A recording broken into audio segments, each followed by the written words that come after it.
কসবার পর চোখা IIM boys হোস্টেলের মধ্যে তরুণীকে ধর্ষণের অভিযুক্ত দ্বিতীয় বর্ষের ছাত্রকে রীতিমধ্যে গ্রেফতার করেছে পুলিশ। ঘটনায় জিজ্ঞাসাবাদে অভিযুক্তের থেকে একাধিক তথ্য জানতে চাওয়া হবে বলে খবর পুলিশ সূত্রে। এর পাশাপাশি প্রাথমিক তদন্তে আরও একাধিক তথ্য জানা গিয়েছে। কলেজ ক্যাম্পাসে মোতায়েন পুলিশ কর্মীর নিরাপত্তাও বাড়ানো হয়েছে ক্যাম্পাসে।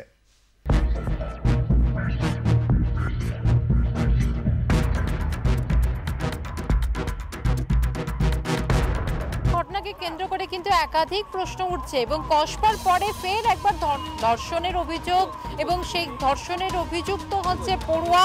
আর ঘটনাটি ঘটেছে এই ইনস্টিটিউশনের সামনে এবং আমি আমার চিত্র সাংবাদিককে বলবো দেখাতে এই Indian institute of management Calcutta অর্থাৎ আইআইএম এই শিক্ষা প্রতিষ্ঠানের মধ্যে এই ধরনের ঘটনার অভিযোগ এবং অভিযুক্ত সেই ছাত্রকে এখন গ্রেপ্তার করেছে পুলিশ এবং তার সঙ্গে আরও কয়েকজনকে গ্রেপ্তার করা হয়েছে।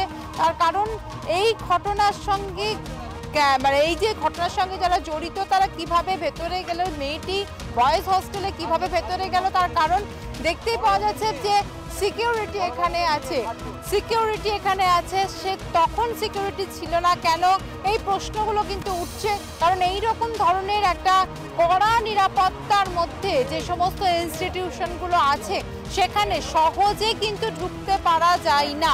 তো সেক্ষেত্রে সহজে ভেতরে ঢুকলো কি করে মেয়েটি, এই কিভাবেই বা তাকে নিয়ে যাওয়া হলো, এই প্রশ্নগুলো কিন্তু উঠছে। দুজনের কথা অর্থাৎ বয়ানে যেটা লেখা আছে তার সঙ্গে তার বাবা যে কথাটা বলছে সেই কথার মধ্যে কোনো মিলই পাওয়া যাচ্ছে না। তার বাবা বলছে অটো থেকে পড়ে গিয়ে তার মেয়ে আহত হয় এবং তাকে হাসপাতালে নিয়ে গেছে পুলিশে।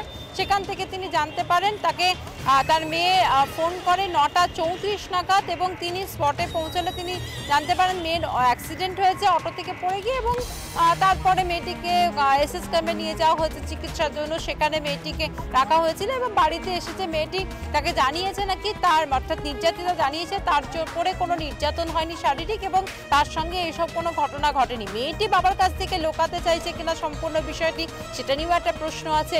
পাশাপাশি বাবা কেন বয়ান অন্য বলছেন সেটাও একটা প্রশ্ন আছে। যেটা লেখা হয়েছে সেই লেখার মধ্যে মিলছে না কেন, সে একাধিক প্রশ্ন কিন্তু রয়েছে এবং অবশ্যই পুলিশ এটা তদন্ত করে দেখছে এবং কেন এই ধরনের কোনো প্রভাবশালী কারো কাছ থেকে কোনো বাবাকে কোনো হুমকি পেয়েছেন কিনা সেটাও বোঝা যাচ্ছে না। অর্থাৎ সম্পূর্ণটা কিন্তু একটা ধোঁয়াশার মধ্যে রয়েছে এবং যে ঘটনা ঘটেছে এখনো পর্যন্ত